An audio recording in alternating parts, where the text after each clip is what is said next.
As mentioned, the title of the talk is Cooperative Communication as Belief Transport. This is joint work with 3 postdocs in my lab, Pei Wang, Jesse Wang, and Pushpi Paranamana, and the paper was in NeurIPS 2020, so you can go and find all of the details that I leave out because I have to give this very briefly. So the inspiration for this talk is thinking about human learning and where the power of human learning comes from, especially relative to the state of the art in machine learning. So unlike modern state of the machine learning, humans learn rapidly and robustly. We don't require scads of data in order to make any inference. We do so in an effectively open world. We have no chance of seeing all the possibilities. We're even close to it. We do it often nearly simultaneously. So it's not sequential in the sense that we see data and have to update. I can talk to you in a fluid manner. And so this I think captures the fact that there aren't long gaps between sort of observing data and being able to use it.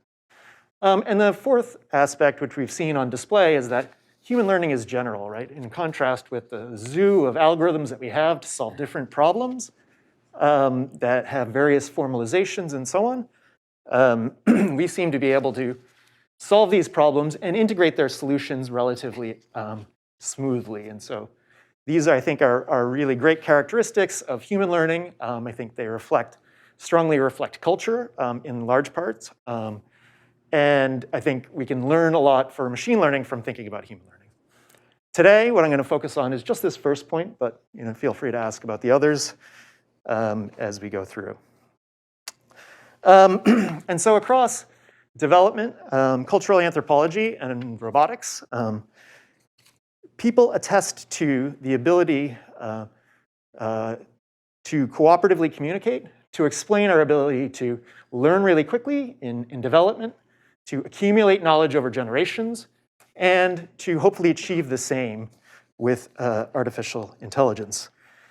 And there have been a host of models across these literatures that have been developed in a common probabilistic formalism.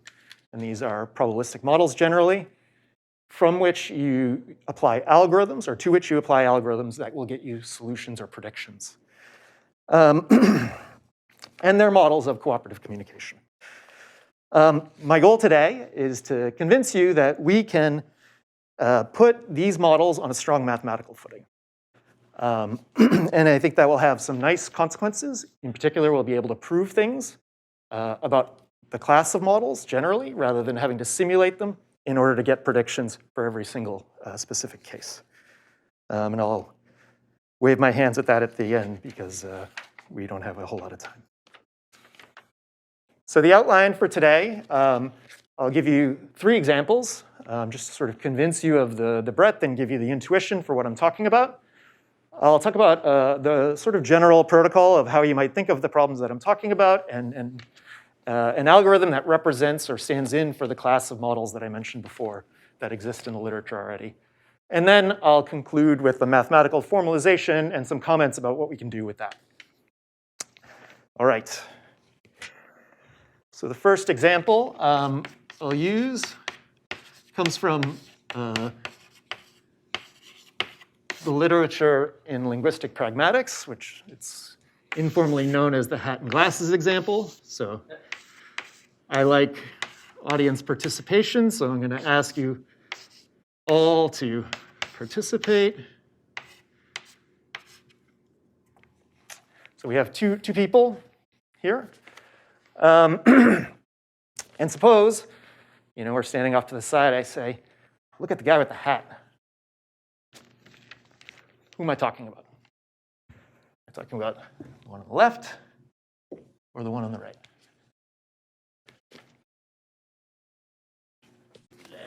Left. Left. All right, great. So people agree, and you can do experiments on this kind of thing, that it must be the person on the left. And why is the interesting question. It's, of course, ambiguous. But we have access to a feature that would distinguish, right? So if I wanted to talk about the guy on the right, I would say, look at the guy with the glasses. Because I didn't use that, there's sort of a recursive reasoning about why did I choose what I chose.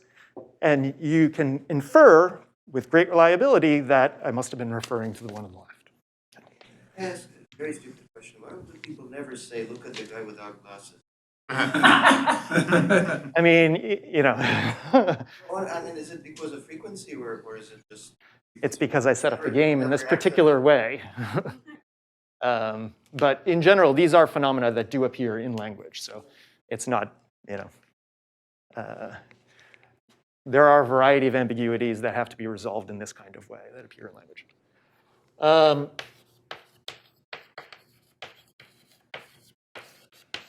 Second is what I'll call the rectangle game. We'll think of a game. There's a board. I'm the teacher. I'm going to think about a rectangle somewhere on this board. All right, it's going to be axis aligned, so it might be something like this, or like this, or like this, or like this. All right, so it could be a lot of different possibilities, infinite if you want to be mathematical about this sort of thing. And in order to teach you where this rectangle is, I'm going to give you two examples. Okay? And those examples are either going to be labeled inside or outside the rectangle.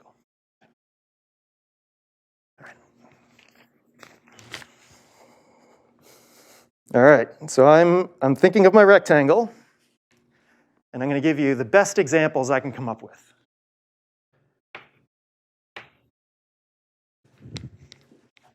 These are inside the rectangle. And the question is, where is the rectangle? Is it something like this, or something like that?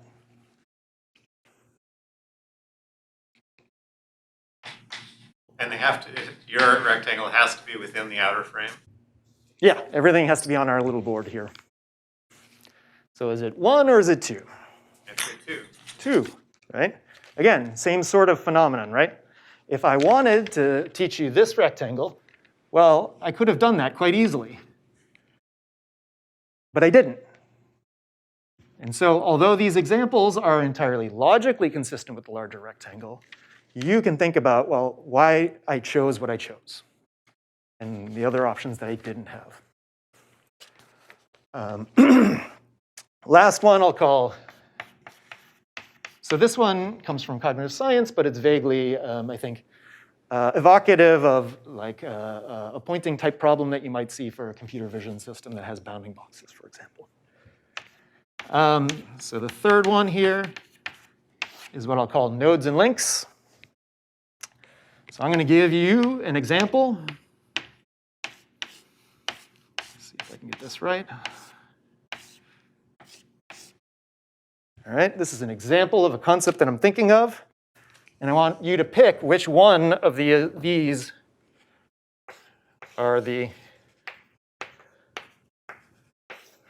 is another example.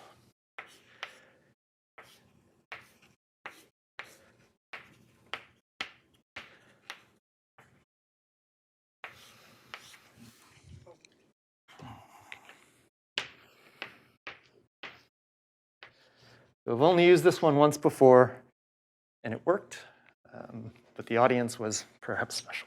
So is it A or B or C? Complete graph.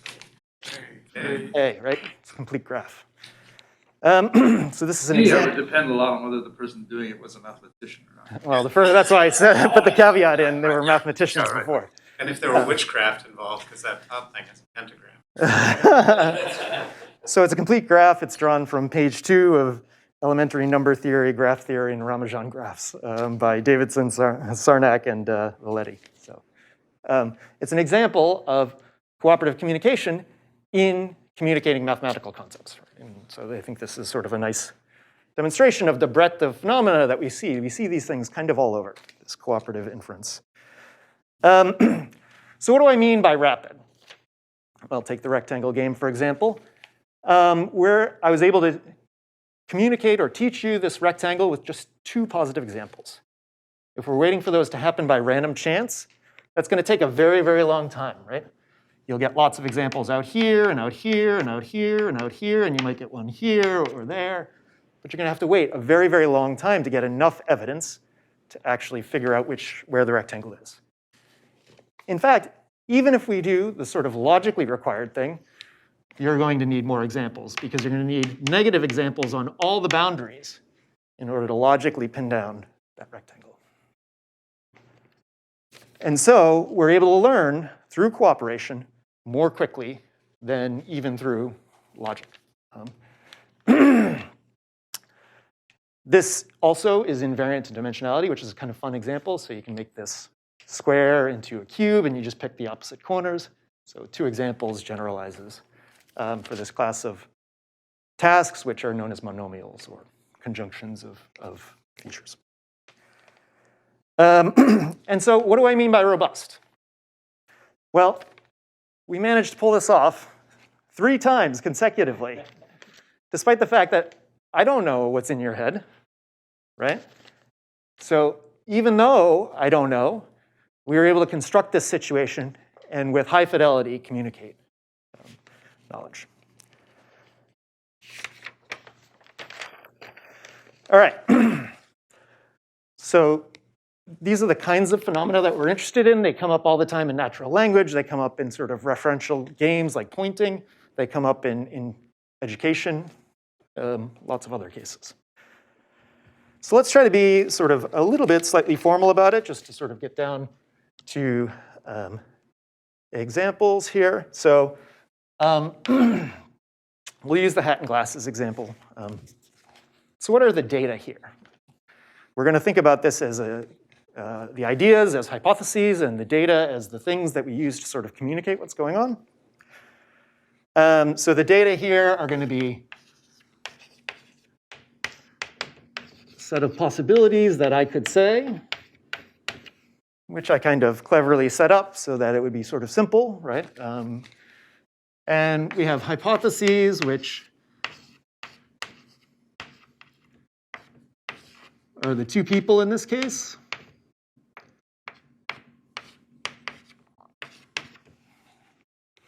Okay. And the way the game worked was I'm going to choose some hypothesis, or maybe it's selected for me, from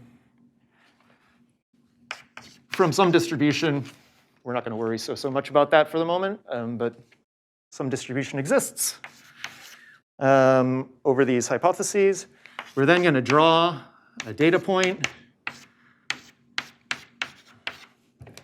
Teacher does this, right? So we're subscripting teaching. So I see the hypothesis, I pick some data. You then draw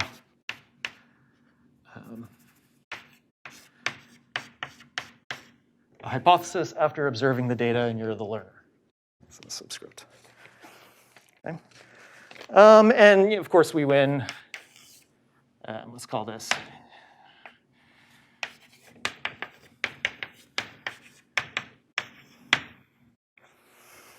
So this tells you what happens, but it doesn't tell you how or why we're able to pull this off, right? All of the action is in, well, what are these things that I just introduced, right? How do we decide how we're going to make this inference? Let's start here. The answer is probably, there's a familiar answer here.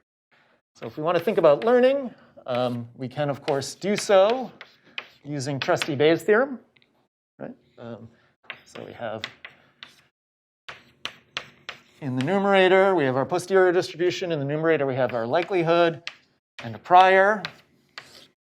And then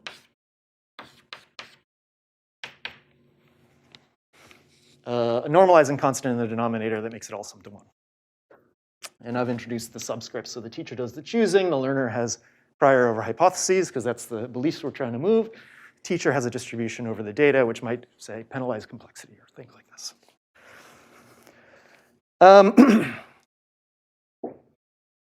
This is Bayes' theorem with this interesting change, right? We have the subscript t. We have another agent that we need to specify. So here we have, and we can do that by just turning everything around, right? So we want to know what's the probability of data given a hypothesis? Well, the teacher is going to reflect on what the learner would learn given the data. We're going to weight that by some probability of the data, which again might penalize complexity. And that all has to be normalized.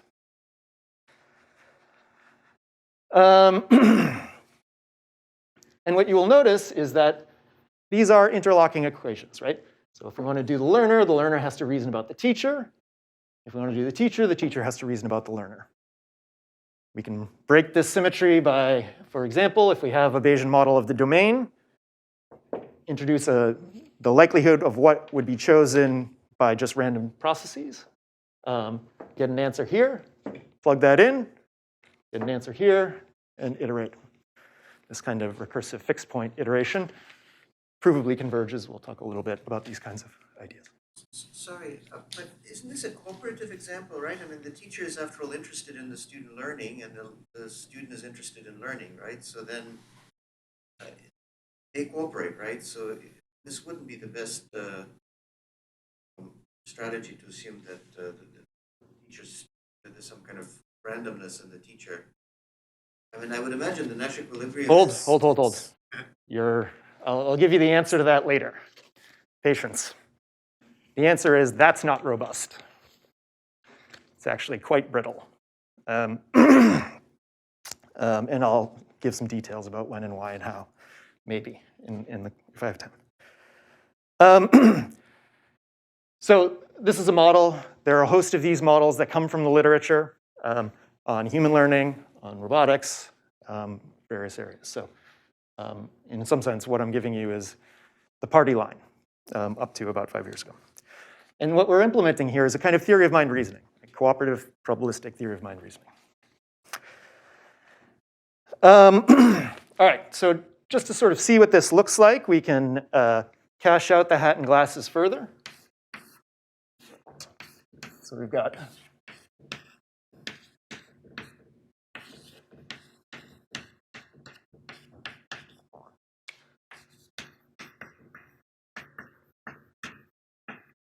and we can ask, well, our hypotheses are consistent with which data, right? So they both have hats, no glasses, glasses. So this is sort of a base joint model of the scenario that would have to be shared between the teacher and learner. We have to have some common ground, right? We also need, so we'll call this, we'll use this, I should say, to derive sort of the initial sampling process. We'll just put a 0 in there where we normalize it down the column. So that's conditional.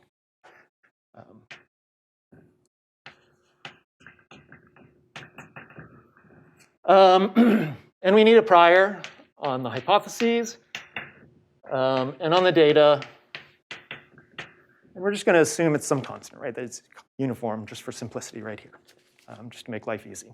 But it could be anything, but again, it would have to be shared, right? So that the teacher and learner can do this reasoning process independently of one another.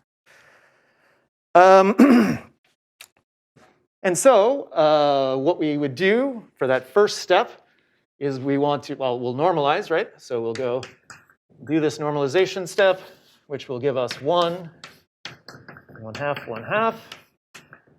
Right, so we normalize down the columns. That was just this. We could then plug that in up here and compute this. These are constant, or this is a constant, so we don't worry about it. And we get, whoops.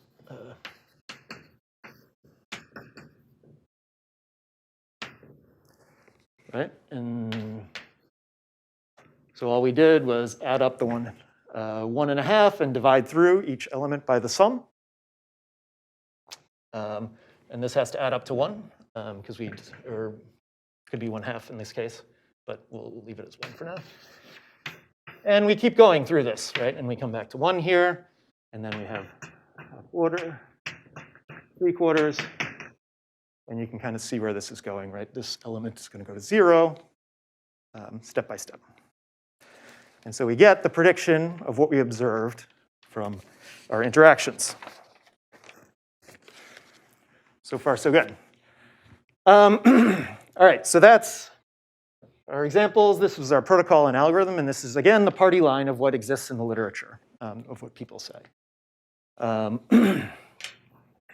Great. So now I would like to do my best in whatever time I have left to deliver on the math part of it. And it's pretty lightweight, but so we're going to talk about optimal transport, and in particular, entropy regularized optimal transport. So we're going to have a row vector, which is going to be, the R1, Rm. We're going to think about columns. I'm going to just do it in general notation. C to M. We're going to introduce a joint distribution P, which has elements ij, and it's going to be n by m.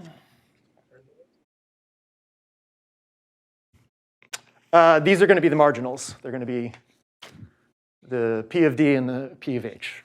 They're going to play It's that. totally different. I don't know. Keep going. Okay. And we're going to call a P a transportation plan or a coupling if it has the marginals R and C. All right. C is going to be a cost matrix. Whoops. That's specified ahead of time that we need to derive from somewhere. And that's different than the C that's already on the board. Two C's on the board. Yeah. So let's call it. Confirm the RIs and the CIs are just scalars, they're not vectors, right? But they're vectors. Ri, Cj, yeah, scalars. They're scalars. Yeah. So the point is that if you do a row sum, right, then this is the CIs, right? And Yeah, it's going to specify the marginal, the sum of that row. Yeah. So let's call this. Yeah, curly C.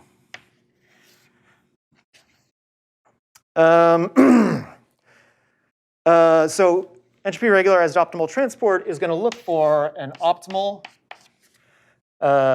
plan with a parameter lambda, which is going to be argmin over, whoops. And so, sorry, there's going to be a set U, RC, in which P, all the P's are going to live, right? All the valid couplings. So they have the marginals row R and C.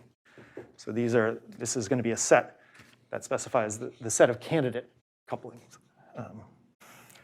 And so we want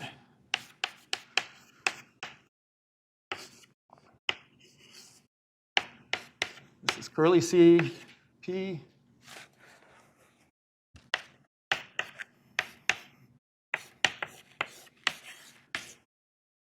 So this is going to be the optimization problem for entropy regularized optimal transport. The optimal plan is going to be the argmin over all the P's that satisfy the marginals that we give, right? This is just the Frobenius inner product, so it's the element-wise product, and then you add up all the results. And this is just entropy. So H P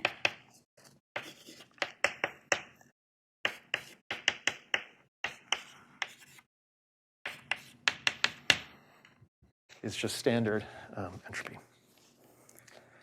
I always have a problem with the minus there. So this expression is minimal for P being identically, and with all the entries being equal, or is it maximal?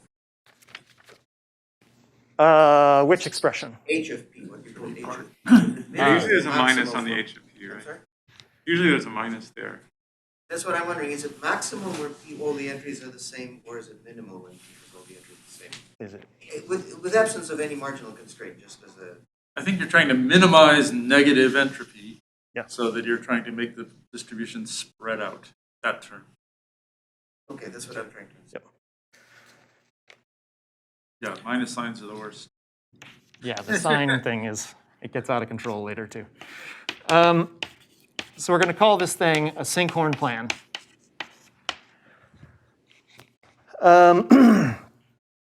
and Sinkhorn plans take their name from Sinkhorn Scaling, which is simply the alternating renormalization of rows and columns. And so this was a proposal by Richard Sinkhorn in the 60s, and in math.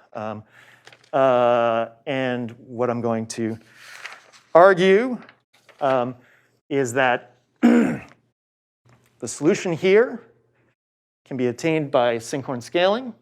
I can sort of give you a sort of hand-waving version of the argument, because I don't know how much time do I have.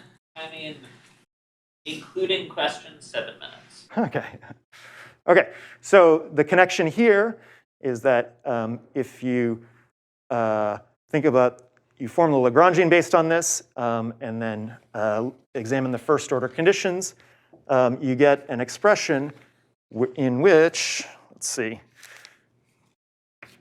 you can see that Pij is going to be a rescaled version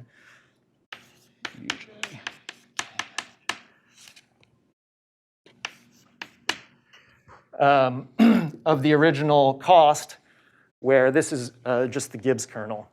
So, and the Gibbs kernel is going to be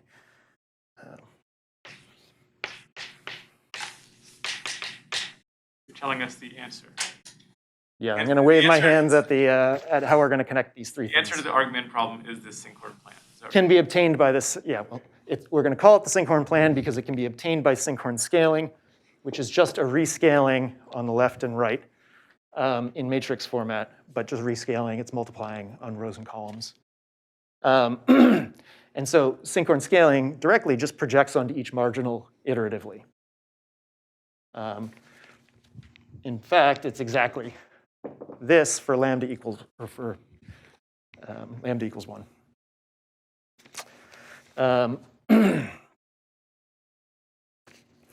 Where we also, you say cost over there is going to be, well, let me do this more formally. I'll pull this up.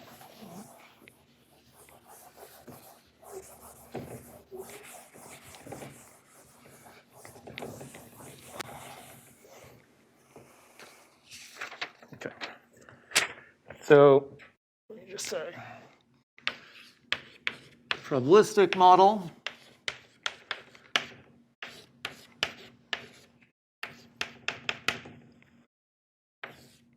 is Sinkhorn scaling, and Sinkhorn scaling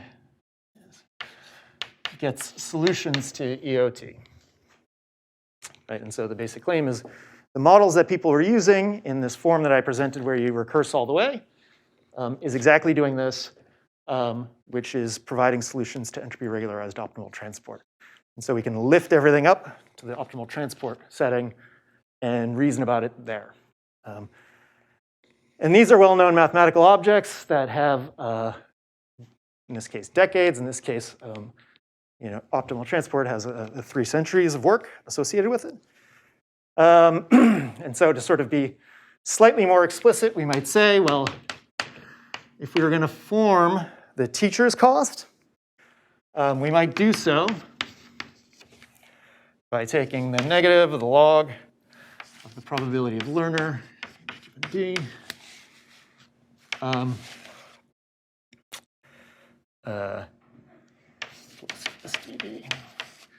which is some function of D. For example, this could just be the log of the prior. And you can do it by symmetry for the other direction. You get the same answers when you plug it in and do this recursion that I described. So, what is this all good for, we might ask? Well, you can answer questions that may have been annoying you from the middle of the talk, which is when we were talking about the reasoning process, one of the claims that we had to make, or one of the assumptions we had to make, was that the teacher and learner both had to have the same priors. Or the teacher had to know the learner's prior and the common ground, and the learner are the same. And we might ask, and this is true for all of these models, we might ask, does everything hinge on that? And the answer is no, not necessarily. Basic idea is that Sinkhorn scaling is a continuous function, so you can sort of observe, you can use sort of general mathematical techniques to ask, well, what happens if teacher does one thing, learner has a perturbed version, either on the marginals or on the consistency matrix, or both? And the answer is that bounded perturbations at the beginning yield bounded perturbations at the end. So in some sense, it's sort of well-behaved. Nothing sort of goes totally haywire. You can even analyze it in greater detail if you want. I don't have time to go into all of those, but there's quite a bit of machinery that you can bring to bear on understanding exactly what happens when you have these perturbations, when those perturbations are going to break things, particularly badly, and so on. And so you can sort of do these a priori analyses, and you can do them mathematically. We can do them without going through this iteration process, which is, of course, a substantial advance from the prior state of the art, where we just sort of had to churn through things to find out what the answer was for every single iteration. So that's sort of one deliverable. The bigger point, I think, that I'd like to push is that, well, another deliverable is that there's, again, I didn't give you all the details here, but this cost matrix sort of, or this general sort of format introduces an abstraction barrier between the probabilistic models and the sort of joint matrices that we sort of start out with as cost matrices. Because there's an invariant property that basically says there are whole classes of these cost matrices that behave the same. In particular, the invariant property, which you might be able to guess, depending on how much you've followed, is cross ratio of the matrix. So in a 2x2 case, you take the product over the other product, and any matrix that has the same cross ratio will converge to the same solution. And this gives you a hint for when it will break. If you change the cross ratios, the direction of them especially, then it will fall apart. It is worse when you try to argmax things. And so that's exactly what we can bring to bear. We don't have to do simulations in order to figure that out anymore. So, and here you get some regularity for the cost function for free as well, right? What kind of regularity? Well, if you're like Sinkhorn, as you said, continuous, but you say assume it's like C2, C3, whatever, and then you're moving around the PL in the same way, then the cost function is already automatic. Yeah, that's right. So we might want to know things about the cost function or make certain assumptions, like is it smooth, or is it, how many times differentiable, and yeah. I mean, that's an interest. And those are interesting things that people have looked at, yeah, totally. Which is cool. Yeah, there's a lot of math you can do here that's really interesting. I mean, optimal transport is a couple fields medals in the past 2 decades, so yeah. Any other questions? I have crazier claims I can make if you want. Just curious, so in the end, so if you reformulate this in this kind of optimal transport for this particular cost, you can phrase the whole problem originally as a communication problem, right? So you have a channel between the teacher and the student, and the teacher's trying to find an encoding or to communicate, what he means. This ultimately, this cost thing that you get, is it not some kind of basically something like the what's related to channel capacity? Is it not something like the relative entropy of of this encoding or some such thing? No, you can basically line things up with rate distortion theory, and the answers are quite similar, although not quite the same. So one difference is in the standard information theoretic account, you have a hard boundary, so you would relax that in this case because it's probabilistic. But yeah, it's closely related. Yep. That's another nice aspect of this model, is that there's a whole set of ways of interpreting it that connect up with information theory, with probability theory, utility theory. Alas, out of time. So hopefully you got your questions in during the talk itself.